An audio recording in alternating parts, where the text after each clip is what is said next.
হঠাৎ করে আমার হাজবেন্ড একদিন খুব তাড়াতাড়ি বাসায় চলে আসলো। তাকে জিজ্ঞেস করলাম, কি হয়েছে, তোমার কি শরীর খারাপ, এত তাড়াতাড়ি যে বাসায় চলে আসলে? তখন সে বলল, আজ অফিসে কাজ কম ছিল আর একটু কথা আছে, এজন্যই তাড়াতাড়ি চলে আসলাম, খুব ক্ষুধা পেয়েছে, একটু খাবার দাও। তখন আমার শাশুড়ি মাকেও সে ডেকে নিল এবং বলল সবার সামনে একটা সে কথা বলবে। তাই সবাইকে সে ডেকে নিল আর খাওয়া দাওয়া শেষে সে বলল, আমি আর একটা বিয়ে করতে চাই। হঠাৎ করে এমন কথা শুনে সবাই জিজ্ঞেস করলো, তোর তো বউ আছে, বাচ্চা আছে, তাহলে তুই বিয়ে কেন করতে চাস? আমার শাশুড়ি আর শ্বশুরের দিকে তাকিয়ে বলল, তোমাদের পছন্দের মেয়েকে আমি বিয়ে করেছিলাম কোনো কথা না বলেই, এখন আমি নিজের পছন্দ অনুযায়ী বিয়ে করব। তখন সে বলল, আমার প্রমোশন হয়েছে আর বেতনও বেড়েছে, তাই আমি আরেকটা বিয়ে করতে চাই। তখন যেহেতু আমি বেকার ছিলাম, তোমাদের কথা মতোই আমি বিয়ে করেছি, এখন আমার প্রমোশন হয়েছে, চাকরি করি আর আমার অনেক টাকা বেতনও হয়েছে, তাই আমি আরেকটা বিয়ে করব আমার পছন্দ অনুযায়ী। তখন আমার শ্বশুর বলল, তোর তো একটা ছেলে আছে, তাহলে কেন তুই এখন বিয়ে করবি? তখন আমার শাশুড়ি বলল, চুপ করো, আমার ছেলের প্রমোশন হয়েছে, আরেকটা বিয়ে সে করতেই পারে, এখন সে আরেকটা বউ পারলে সমস্যা কি? তাহলে এই বউকে কি করবি? তখন আমার জামাই বলল, ওর ইচ্ছা হলে থাকবে, না চাইলে সে চলে যেতে পারে। তারপর ওদের সাথে কোনো কথা না বলেই চুপচাপ ছেলেকে কোলে নিয়ে আমি ঘরে চলে গেলাম এবং তারপর 2 দিন ধরে আমি আমার স্বামীর সাথে কোনো ধরনের কোনো কথাই বলি নাই।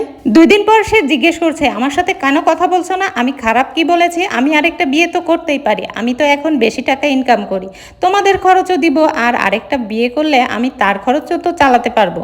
আমি তো তোমাকে স্বাধীনতা দিয়েছি, তুমি থাকলে থাকতে পারো, না থাকলে চলে যেতে পারো, এটা কোনো সমস্যাই না। তখন তার দিকে তাকিয়ে বললাম, যখন তোমার শূন্য পকেট ছিল, হাতে একদমই টাকা পয়সা তেমন ছিল না, তখন থেকে তোমার হাত ধরেছি আর ঈশ্বরের কাছে প্রার্থনা করতাম যে আমার স্বামীর যেন প্রমোশন হয়, আমরা একটু সুন্দর মতো চলতে পারি, আমার সন্তানকে যেন সুন্দর করে মানুষ করতে পারি, নিজেরা একটু সঞ্চয় করতে পারি। কিন্তু আমি এটা কখনোই ভাবিনি তুমি যখন সচ্ছল হয়ে যাবে তুমি আমাকে ছেড়ে দিবে।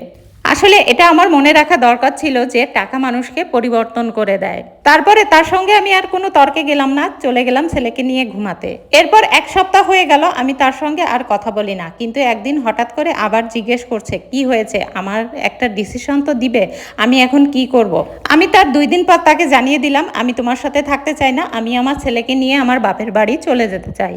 তখন আমার শাশুড়ি বলল, আমার নাতিকে তোমার সাথে পাঠাবো না, তুমি কি খাওয়াবা, তুমি তো কিছুই করো না।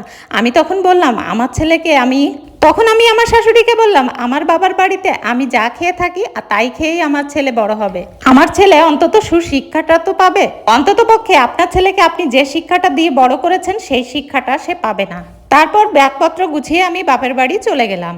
তার 1 সপ্তাহ পরে আমার হাজবেন্ড আমার বাবার বাড়িতে যায় আমাদেরকে নিয়ে আসার জন্য। সে গিয়ে আমাদের কাছে ক্ষমা চায় আর সে যে তার ভুল বুঝতে পেরেছে সেটা স্বীকার করে। টাকা পয়সা হলেই পরিবর্তন হতে নেই। আসলে বাসায় এসে যখন দেখতো আমরা বাড়িতে কেউ নাই, তখন আমাদের সে খুব মিস করত। তারপর সে বুঝতে পারে আমরা তার জীবনে কতটুকু।